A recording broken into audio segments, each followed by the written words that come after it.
Hello, and welcome to World of Enigmas, a new original YouTube series that investigates the unusual, the unknown, and the unexplained, everything from hauntings to alleged encounters with cryptid creatures to lights in the sky and everything in between. We're at Eisenhower Elementary School today in Clearwater, Florida.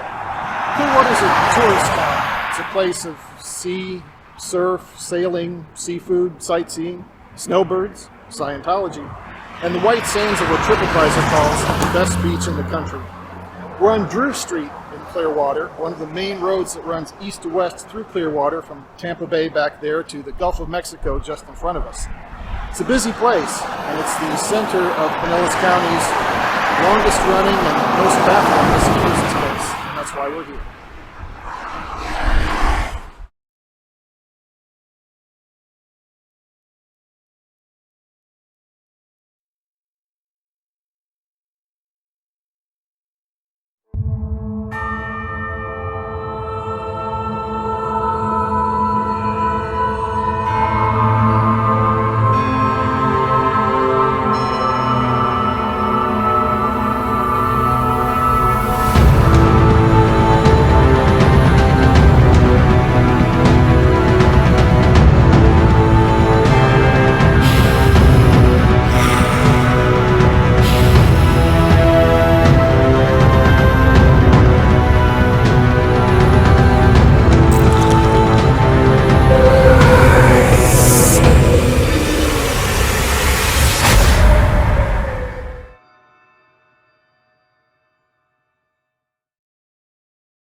Every year in America, hundreds of thousands of children are reported missing. Now, way over 90% of those turn out to be runaways or abducted by one parent or the other in some kind of ongoing custodial dispute. And most of those find their way home safe and sound.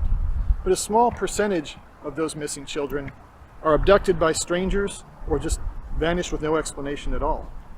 We're about a block from Eisenhower Elementary here at 2690 Drew Street. And it was in this apartment complex right up there at 634 that 8-year-old Zachary Bernhardt and his mother, Leah Hackett, lived in the year 2000. Back then, this was known as the Savannah Trace apartment building. It's changed hands since then.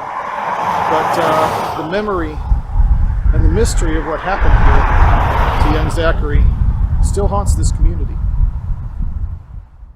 Zachary's missing person case is still open. The FDLE lists him as one of 7 children missing and in danger, the longest running Amber Alert in the state. His family has found peace, but they still want answers, knowing it's not too late to solve this mystery.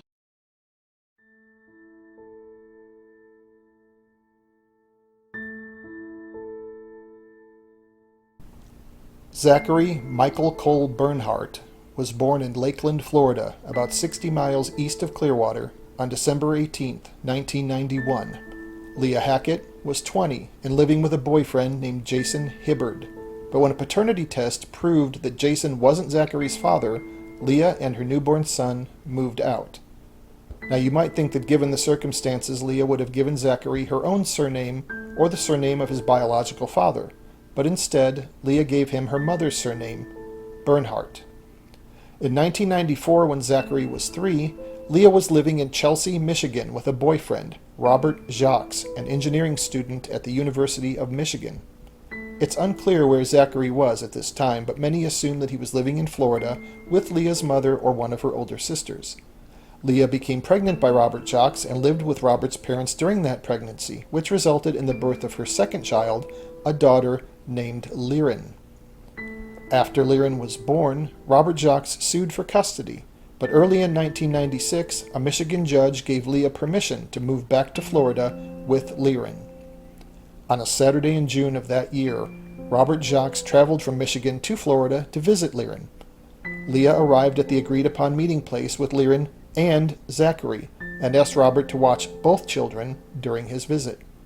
Robert agreed, but when Leah didn't come back at the scheduled time and didn't answer any of Robert's pages, the next day Robert and Leah's sister Billy Jo reported Leah as a missing person. Leah showed up a day later, on Monday, and Robert took Liren back to Michigan with him, where a judge granted him custody. Soon after, Leah was living with a new boyfriend, Matt Geddes, in Ybor City, a suburb of Tampa known for its active nightlife. Zachary, meanwhile, was living with his Aunt Billie Jo in Plant City, about 20 miles away. Leah broke up with Matt Geddes that November, but continued living in his apartment. When he found out that she had visited another man, they argued, and during the argument, he shoved her. Leah called 911, and Matt later pled guilty to misdemeanor domestic battery, receiving a year of probation. Meanwhile, Leah continued to live in his apartment. Matt Geddes was later quoted in the press as saying, "If she has a kid, why is she going out all the time?" 6 months later, in May of 1997, Leah's sister Billie Jo filed another missing persons report on Leah after learning that she no longer lived with Matt Geddes. Billie Jo told police that she was worried because Leah had expressed suicidal thoughts in the past, liked to drink, and had no-showed her job for 2 weeks, telling her employer that her mother had died. In fact, their mother, Carol Bernhardt, was alive and well. In 1998, Leah and Zachary moved to the Lucerne Apartments in St. Petersburg. That June, one of the owners, Richard Martinez Jr., offered Leah a job as manager of the apartments in exchange for rent and utilities because she had no other income. But 3 months later, he fired her. After being fired, Leah allegedly refused to give back the manager's keys, and in a struggle with Martinez, her shirt was torn. Zachary, then 6 years old, witnessed the entire incident. Leah and Zachary then moved in with a friend who was staying at the Wind Tree Village Apartments in Largo. Zachary began attending first grade at Frontier Elementary School. His teacher, LaRue Pearson, had one conference with Leah and later told police that Leah and Zachary seemed to have a good relationship, but that Leah had told her that she was dying of cancer. Leah's sister Nicole later stated that she'd never heard any such thing. For the record, as of the time of this recording, Leah is still alive. At some point, Leah's roommate tried to throw her out for allegedly not paying her share of the bills, but Leah refused to move, and the roommate eventually moved out instead. Leah then asked the landlord to rent the apartment to her. He did so, later telling the authorities that he felt sorry for her because she was a single mother and she had told him that she had woman cancer. When he came around to collect the rent, Leah allegedly wouldn't open the door. He evicted her in April of 1999, stating that she owed him over $1,000 in back rent. Leah and Zachary then took up residence in the Savannah Trace Apartments in Clearwater. There, Leah made friends with a neighbor, Deanna Williams. The two single mothers befriended each other, with Deanna taking phone messages for Leah, who had no phone, and Leah often babysitting Deanna's daughter. But eventually, Deanna grew tired of being Leah's answering service and stopped asking Leah to babysit. On September 6, 2000, 5 days before Zachary disappeared, Leah was notified that she was being evicted again for non-payment of rent. That same night, her old boyfriend, Matt Geddes, saw her at the Green Iguana Bar and Grill in Ybor City, a fact later confirmed by other witnesses and surveillance camera footage. 4 days later, on the afternoon of Sunday, September 10th, Deanna Williams saw Zachary alone outside his apartment. He asked her where she was going, and she told him she was going to a barbecue. When he asked her if he could come along, she said she was sorry, but that he couldn't. She never saw him again. The next morning at 4:47 a.m. on Monday, September 11th, 2000, Leah called 911 and reported Zachary missing. She told police that she was off work Sunday night, so she and Zachary stayed up and watched movies until he fell asleep around 11 p.m. He had asked to sleep in her bed, so she put him there, but because she kept her usual sleeping schedule even on her days off, she stayed awake. At some point, she took the garbage to the dumpster in the apartment complex. Then, around 4 a.m., unable to sleep, she decided to go for a walk. She told police that she checked on Zachary, who was sound asleep, then left the apartment, leaving the front door unlocked. Leah told police she walked around the complex and then, finding herself near the swimming pool, decided to go for a swim without a towel or a bathing suit. She later told police that she swam from one end of the pool to the other, then got out and walked back to the apartment. Oddly enough, she also told them that she didn't really like swimming. Leah said that when she stepped soaking wet back into her apartment, the air conditioning gave her a chill, so she decided to take a hot shower. She said that when she got out of the shower around 4:30 and went to her bedroom, she didn't see Zachary in the bed. She said he sometimes slipped down between the bed and the wall, so she looked there but didn't find him there either. She checked every room and her car, and then asked a neighbor to help her search for Zachary before she called 911 at 4:47. Deanna Williams later said that Leah had called her around 5:15 a.m. to ask if Zachary was in her apartment, then told her that Zachary had disappeared while she was swimming. Williams said that Leah's story was confusing because the pool had closed at 10 p.m. Police performed a detailed grid search throughout the entire area, using foot patrols, a canine unit, and land, air, and sea vehicles, but they found no sign of Zachary, no signs of a struggle, and no evidence of a crime. When asked, Leah gave police the name of Zachary's biological father. He lived so far away from Florida that he was eliminated as a suspect and didn't even know he had fathered a child with Leah. Family, friends, and teachers alike described Leah as an engaged and loving parent, and Zachary as a cheerful, well-adjusted, and bright boy with an outgoing nature. Yet despite a lack of any evidence of wrongdoing, some began to suspect that Leah was either not telling police the whole truth or might even be responsible for Zachary's disappearance. Leah found herself being tried in the court of public opinion. There were some in the community who found it easier to judge Leah and to hold the difficult periods of her past against her. Leah stopped giving public interviews within 5 days of Zachary's disappearance and soon moved 50 miles away to Zephyr Hills, taking a job as a restaurant server.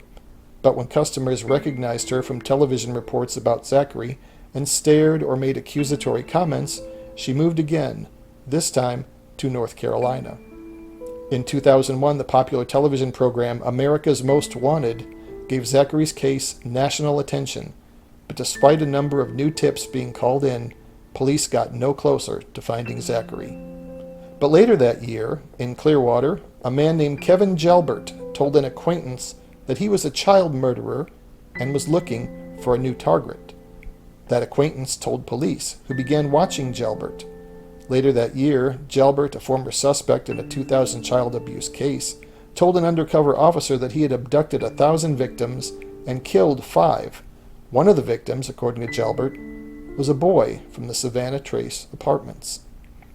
However, when asked to indicate which apartment he'd taken that child from, he pointed to a different building from the one where Zachary and Leah had lived. He also stated that the boy he abducted was wearing Mickey Mouse underwear and Scooby-Doo pajamas, while Leah had told police that Zachary was wearing plain boxer shorts on the morning he disappeared. DNA samples taken from Gelbert didn't match evidence from the apartment either, and Gelbert's own sister told police that he was a habitual liar who often exaggerated to get attention. Gelbert later denied abducting Zachary, but failed a polygraph test. The investigation into Kevin Gelbert did, however, discover child pornography on his computer and the troubling fact that he had visited a landfill about 2 weeks after Zachary's disappearance. Police searched the landfill but found no trace of Zachary. In the end, they were unable to either link Gelbert to the case or to rule him out as a person of interest. Today, Kevin Gelbert is in a Florida prison on charges related to that investigation. He is scheduled for release in 2035. Then on December 31st of 2001, at the Savannah Trace Apartments, 3 young boys were at the playground when a white pickup truck pulled up. It was covered with decals of ice cream cones and had professional wrestler Stone Cold Steve Austin's name on its back gate. The boys say that a white man between 5'7" and 5'11", with shoulder-length black hair, got out of the truck and asked them if they wanted some ice cream. The youngest boy, who was only 5, approached the man, who grabbed the boy, put him in the truck, and quickly drove away. 10 hours later, the boy was found alive and with minor injuries in a dumpster in Bushnell, Florida, about 80 miles away. Police didn't state whether or not the boy was sexually assaulted by the man, who has never been identified. However, they did state that they didn't think that this new case had any connection to Zachary's disappearance. 9 months later, on September 4th, 2002, 1 week from the 2-year anniversary of Zachary's disappearance, Leah, now Leah Hansen, returned to Clearwater to take part in a walk to raise awareness for missing children, a walk whose route took participants past the Savannah Trace apartments.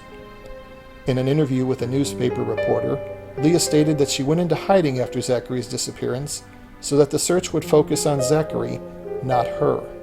She stated that when Zachary disappeared, her life fell apart, she contemplated suicide, and had gotten married, divorced, and married again. Leah and her family believe that a man was watching her, and when he saw her leave the apartment that morning, he abducted Zachary and escaped. She added that while she never gave up hope that Zachary would return, she did give up hope that she could wait for him. She said she told police everything she knew, and despite some difficult periods in her life, was a good mother. She added that she spoke to the detectives assigned to Zachary's case every month and that they were doing an excellent job looking for him.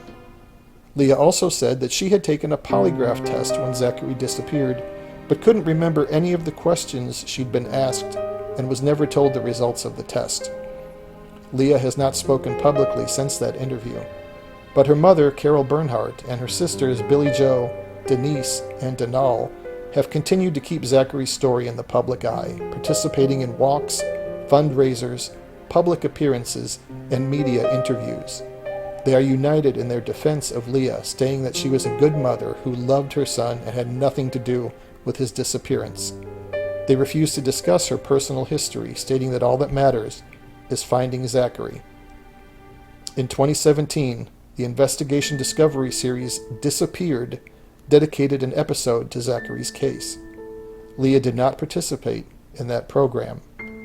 We contacted Leah in June of 2021 and asked her to speak to us as part of this investigation.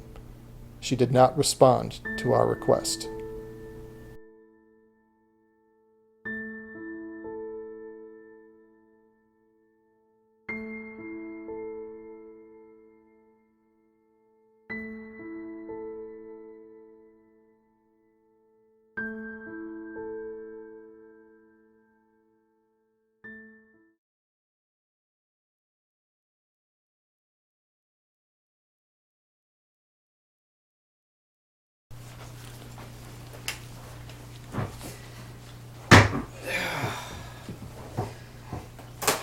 Wow. How you doing, man? Tired, fascinated though, this case. Zachary Bernhardt. Yeah, I heard you did a lot of investigation of this. We got a lot of information. It's going to be exciting stuff to hear about. I feel like I've been playing armchair detective with this and trying to go through everything that I can. I contacted the Clearwater PD and I actually made a formal request for any records they could give me. I tried to get the audio of the 911 call, any photos they took that haven't been released to the public, reports, all that kind of stuff, and I got nothing, which is kind of what I expected. They said it's open, it's active investigation, and not going to share anything with the general public, you know. Investigation Discovery Channel, you know, they got a little more clout to get stuff for their show. Right. But I tried.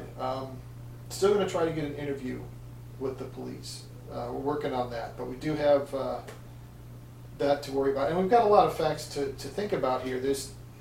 The problem with this case, I think, is there's both a lack of evidence and too much evidence. There's so many variables here. It just reminds you of how complicated everybody's life can get.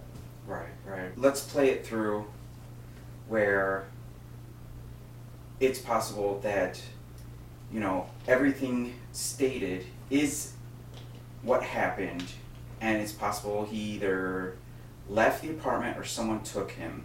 Okay, so how do you think that would have went? Okay, well, the first,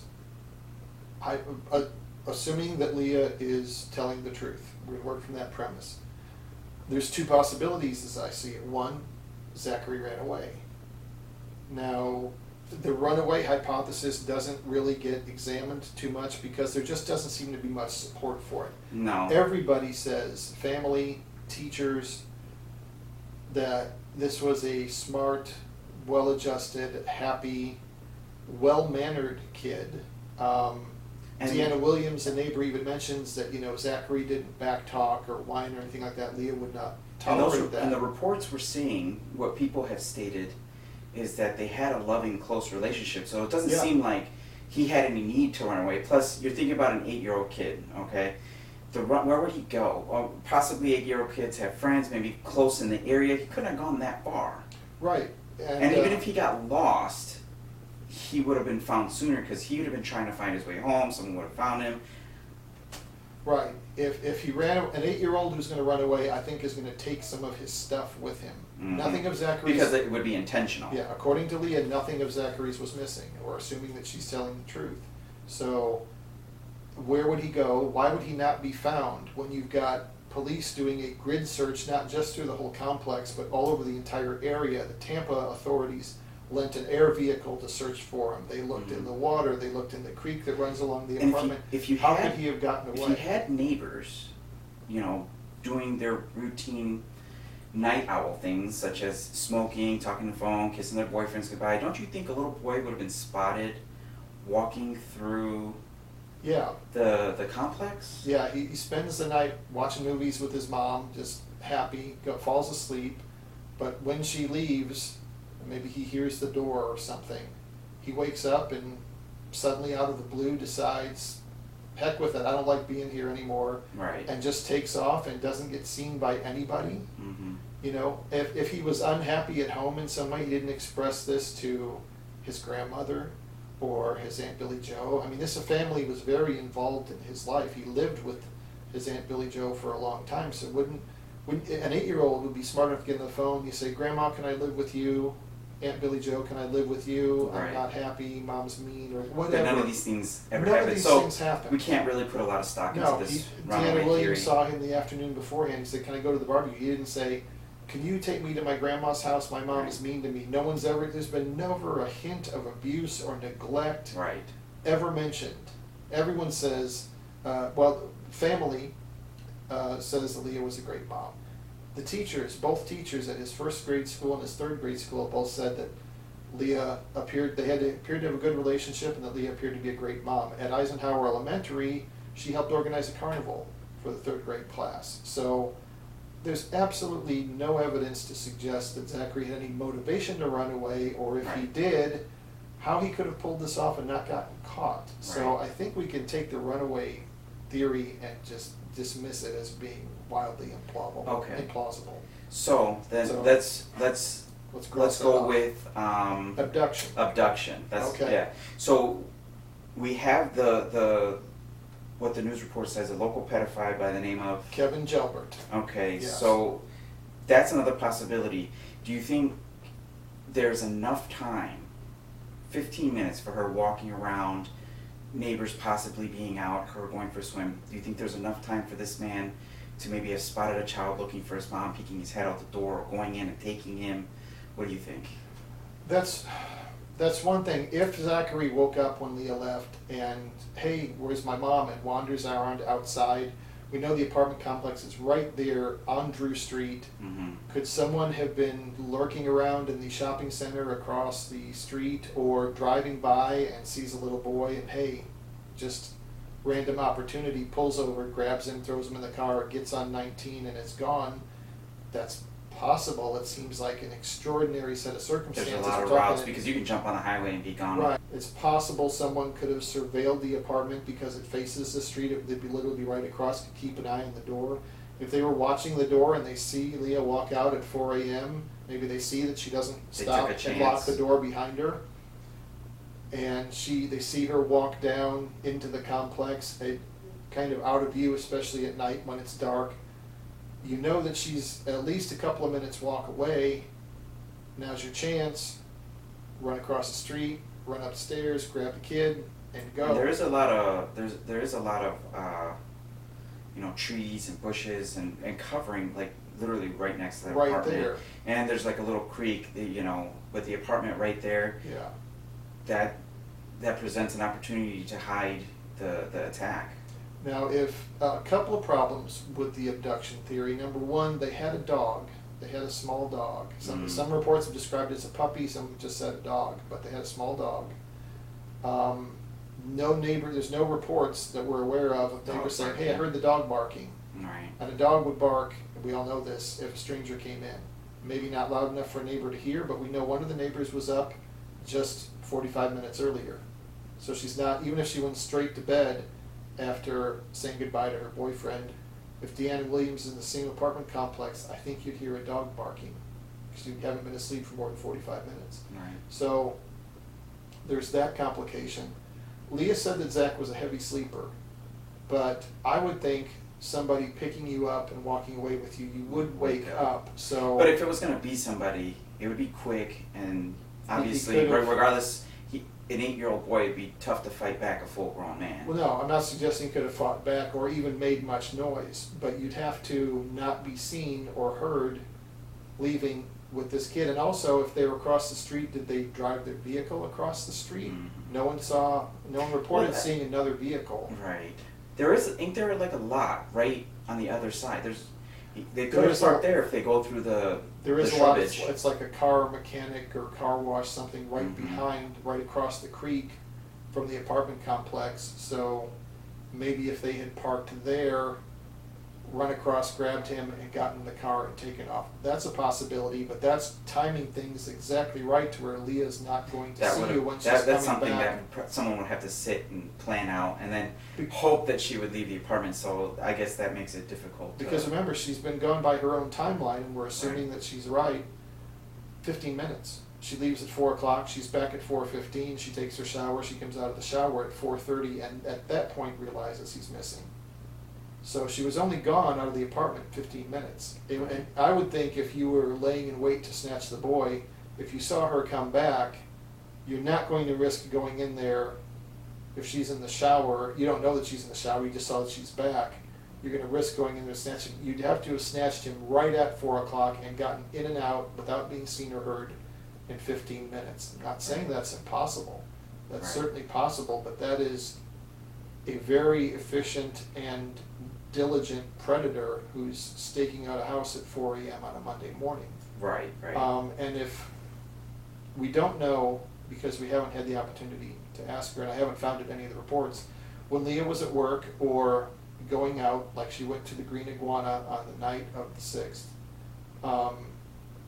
who was watching Zachary? Was he always at Deanna Williams or another neighbor's place, or was there a regular babysitter, or did she drop him off at a relative's place while she was out? I'm saying if I'm a predator and I've been watching her for a while, I think he probably would have had an opportunity to snatch Zachary before that morning. I could be wrong, but there were times when she was at work or he was home alone. If she worked on a weekend and he was off of school, that he was probably home alone during the day or maybe playing outside while she slept. There could have been another opportunity. So the abduction is certainly possible, but there are certainly a lot of questions to answer. This is a very efficient and very lucky predator if that's what happened. But Kevin Gelbert is the obvious suspect. He was a suspect in a child abuse case the same year that Zachary disappeared, and then we all know what he did the next year. You know, this is the kind of person who would brag about, oh yeah, I abduct kids and have my way with them and kill them, and I've abducted 1,000 and I've killed 5 and I got one from that building. I mean, this is his idea of boasting. Mm-hmm. What kind of person are we talking about here? I'm glad he's in prison. But I have a he's a suspect, and I think the family leans towards him. I have a theory, okay, of my own. Now, this is actually based on experience back when I was Hawaii, okay? Typically, in these areas, especially these complexes, or even here in the mobile homes, but I know they have a little differences. There seems to be a common theme with a lot of these places. They all look the same, buildings look the same, area looks the same, okay? And what I do know is, you know, sometimes a child's curiosity, or they hear something, or they see something that compels them to go and do, right? So let's say he did wake up for whatever reason, had to pee, had to drink while she was gone. Could have okay? happened. Anything, Yeah. right? Could have happened. Notice, you know, his mother wasn't around, maybe walk around, went outside, decided to look around, and then got confused, couldn't find his way home, and decided to just keep wandering around until, for whatever happened, he got lost, someone took him. So I'm thinking maybe like a lost theory. What if he got lost in a common area? You know, what if he went through the shrubbery or around the building or whatever kids do, or why they do what they do when they're thinking what they're thinking? Because, you know, what were you thinking? Yeah. I don't know. Right. You know what I'm saying? So it's possible that could have happened, and then he got lost, and from there maybe one of these other theories kick in. Someone could have taken him. He could have gotten hurt. Who knows? Yeah, that's something that's been underexplored, I think. And when people talk about this case, is there's hundreds of apartments in that complex. Could there have been someone in the complex that could have abducted him? I know the police did what's described as a thorough search after Zachary was reported missing. My question is, did they go to door, say, hey, we're looking for this boy, have you seen anything, have you heard anything? Or were they actually physically going into people's apartments and doing a walkthrough to make sure he wasn't there? It would have been a lot of apartments, and that person would have had time in those few minutes to maybe get him to a different location. I do know that the media reported that dogs were brought in and they got Zachary's scent from his clothing, but did not track him anywhere inside the complex. So it kind of tampers that theory down, dampens that possibility. But that's something to think about. And like you said, those complexes are all the same. Right. If I'm in apartment 104 and you're in apartment 107, and we're in the same building, I know that my layout of my apartment is exactly the same as the layout of your apartment. I know where your bedroom is in relation to your bathroom and your kitchen and everything else. So because they're all just cookie cutter. So And kids can easily get discombobulated, Kids especially can- at night, because Yeah, the he's- night world looks a lot different than being in the day. he's half awake, maybe had a bad dream, you know, Yeah. and maybe he just wandered out towards the road. It's a thought. It's certainly possible. So Okay. in addition to Kevin Gelbert, I think another possibility, we just have to put a question mark, some unknown person or persons that's not on anyone's radar yet that saw an opportunity to snatch him in those 15 minutes. It doesn't sound like a lot of time, but it's enough time for that to happen. Another possibility for abduction, the third one we have to talk about, we still don't know who he is, but let's call him the Ice Cream Man. A year later, broad daylight, 3 boys at the playground, white truck pulls up, hey, you want some ice cream? Grabs the kid and takes off. That's awfully bold. And the police, they found the kid alive in Bushnell, 80 miles away the next day. Someone actually heard sounds coming from a dumpster and looked in there and saw the kid in there, and he had what they described as minor injuries. And the police said they couldn't establish any connection between that case and Zachary's, but an absence of evidence isn't evidence of absence. You know, the MO is not the same, but we both know that criminals of any kind with success get bolder. You know, maybe... And it could tie into that previous theory that I just stated. Yeah. Got lost, saw him, took an opportunity. Even with the one where you said he just, you know, the possible highly unlikely runaway theory, you know, if even if that was the case, say he didn't take anything with him, he just decided to, whatever he was thinking, and go, again, same opportunity for someone to do that. Yeah, I think so. I think we can't overlook the Ice Cream Man, even though the MO is different, because, as I said, criminals get bold. With success, you get bolder, you take more risks. Maybe now I'm timid, I'm worried about getting caught by the police, so I sneak into apartments and grab kids and run. But, hey, I've done this so many times, I'm really good at this. I can do this in broad daylight and get away with it, and maybe that's what happened. And this is only a year and a few months later. And while we're talking about this, we probably should talk about what's called the Colorado photo. Okay. And discussing the abduction theory. We didn't mention this in our summarization earlier, but there was a photo found in a parking lot in Colorado that showed a young blonde-haired boy wearing red, I believe, kind of sweatsuit outfit. Right. It says that he was bound by his wrists and ankles with duct tape. The similarity to Zachary was difficult to dismiss, though ultimately this video cannot be verified. Yeah. So I've seen the picture. We're not going to include it in this episode just because it is a disturbing thing to look at. And this was about a year later, though. Yeah, it's about a year later, and the picture's taken of the boy from behind, like someone's standing over him. So you see the top of his head and kind of his nose and his chin in profile, and his hands are duct taped in front of him, and his feet just barely are in shot.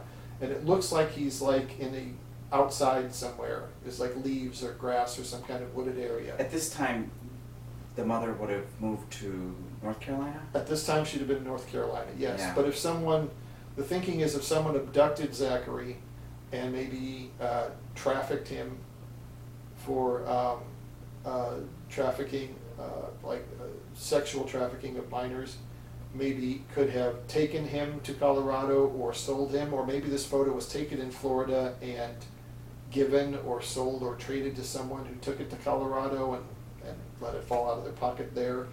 It's not clear where the photo was taken or by whom, or that the picture is Zachary. I know the family looked at it and initially felt like, oh my God, that's him, and then the more they looked at it, decided, no, that's not Zachary.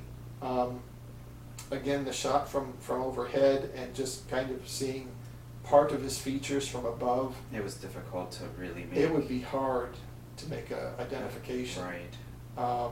Zachary also has a scar across the bridge of his nose. Right. And that probably wasn't visible in the photo. It's not, yeah, but it's not visible in the photo. Doesn't mean it wasn't there. I mean, it is a Polaroid photo. Right.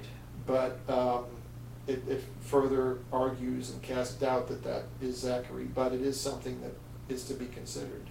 All but right. So I think maybe the ice cream man is a possibility because maybe he just switched up his MO and got a little bit bolder. And the fact that boy was found alive maybe means that he didn't kill Zachary either. Maybe he's an abductor and maybe a rapist and not a killer.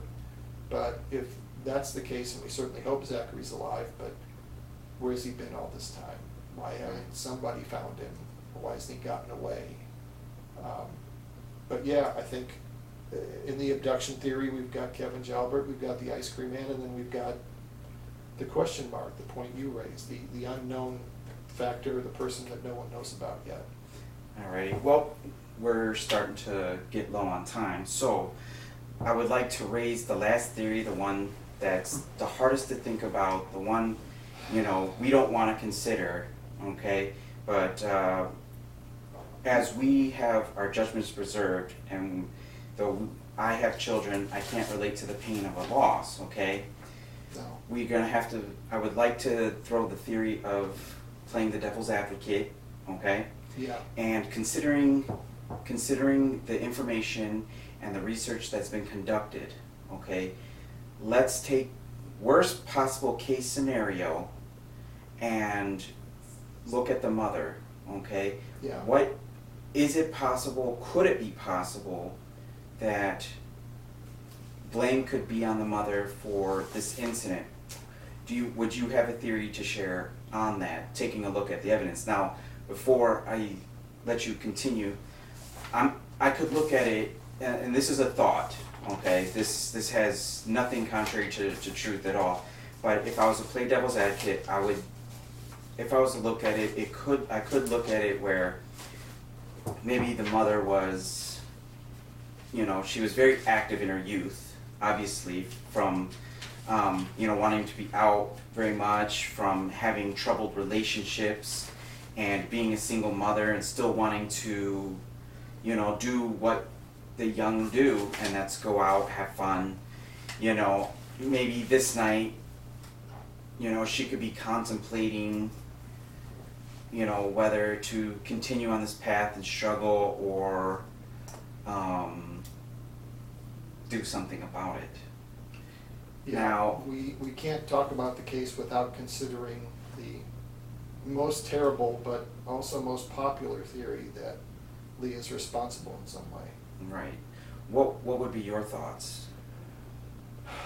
It's hard to think about, but you have to, all we can do is look at the facts, and I wish Leah had considered, and maybe she did consider, I wish she had accepted our request to speak to us about this, because she has moved on with her life. Right. I'm not going to discuss how I found her, how I located her, how I contacted her, or how anyone else can do so. I promised her I would not do that, whether or not she agreed to talk to us, and I'm a man of my word, so I won't share that information with anyone. But she is alive and apparently well, and has clearly moved on as much as anyone can move on from this kind of experience.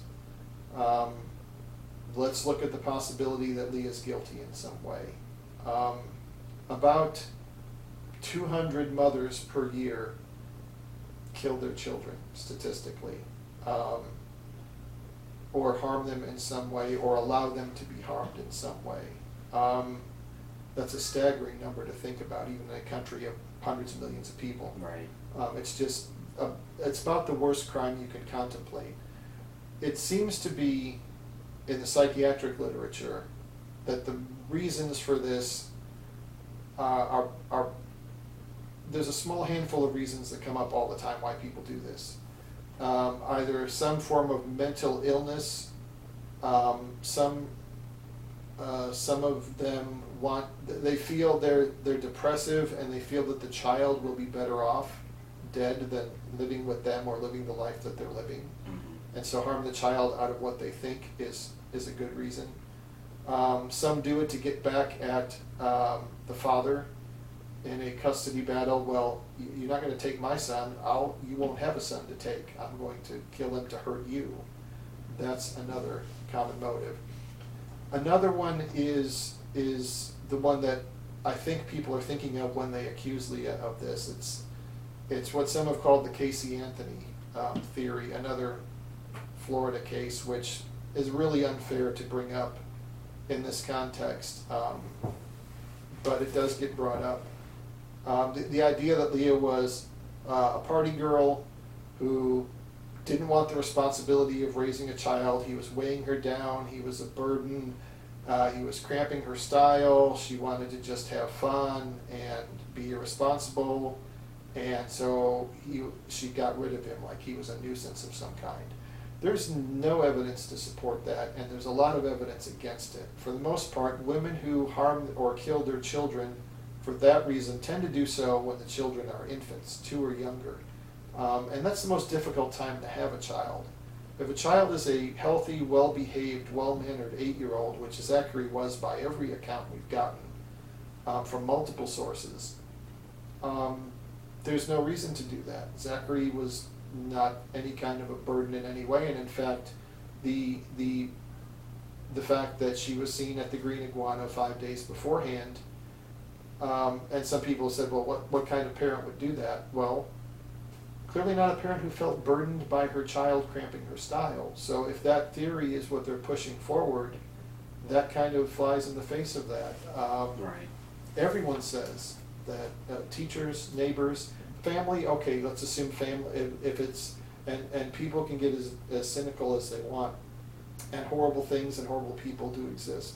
We've worked in law enforcement for enough years to know that, but the people who say, well, Leah did it and her family's covering up for her, they're in on the conspiracy to protect her. Okay, even if you dismiss what the family has said about their relationship and Leah being a good mother and a good person, the teachers, the neighbors, everyone else they've talked to, not one person has said, yeah, I saw Leah neglecting the kid. Yeah, I saw Leah abusing the kid. She yelled at him. She called him names. He cried. They fought. They argued. No one had anything like that. Everyone said they appeared to have a great relationship. They got along great. The family was involved with activities and socializing. Zachary had a lot of cousins who he liked to play with, who he enjoyed time with. This sounds like a happy, loving family. The evidence suggests that Leah, while far from being a perfect person, and there's no perfect person sitting in front of these cameras, had difficulties in her life and perhaps made mistakes. I'm sure leaving the front door open is something that will haunt her forever, assuming that she is innocent. I can't imagine living with the guilt of that, or how I would probably go into hiding as well. All the evidence points to that being so unlikely. At 8 years old, he was no longer a burden to her. Sure, they were being evicted, but they'd been evicted before. And I don't know, and I'd like to ask the family, maybe they had arrangements to move back in with family till she could get on her feet again. She was working, so that's certainly a sign of being a responsible parent. Maybe she was lousy with money, maybe she was underpaid, maybe the rent went up. We don't know. Right. I've heard people say, well, she was into drugs. I've never seen any evidence of that, not one mention in the media of her being into drugs. Her sister Billie Joe told the police that she liked to drink. Well, if that's a crime, then you might as well wall up the entire state of Florida, and the whole country for that matter. A lot of people have used her lifestyle and her life decisions as reported in the media to judge her. And even if you grant all that, even if you say, you know, this is an irresponsible party girl who couldn't be bothered to watch her own kid, who didn't pay her bills, who, you know, whatever bad you want to say about her, all the implications and gossip and innuendo in the media, let's say all that's true, it's still a huge leap, I think, to go from irresponsible parent to premeditatively planning and getting rid of or allowing someone else to get rid of your child that you, by all accounts, loved very much. Right. That's a huge Right. leap to take.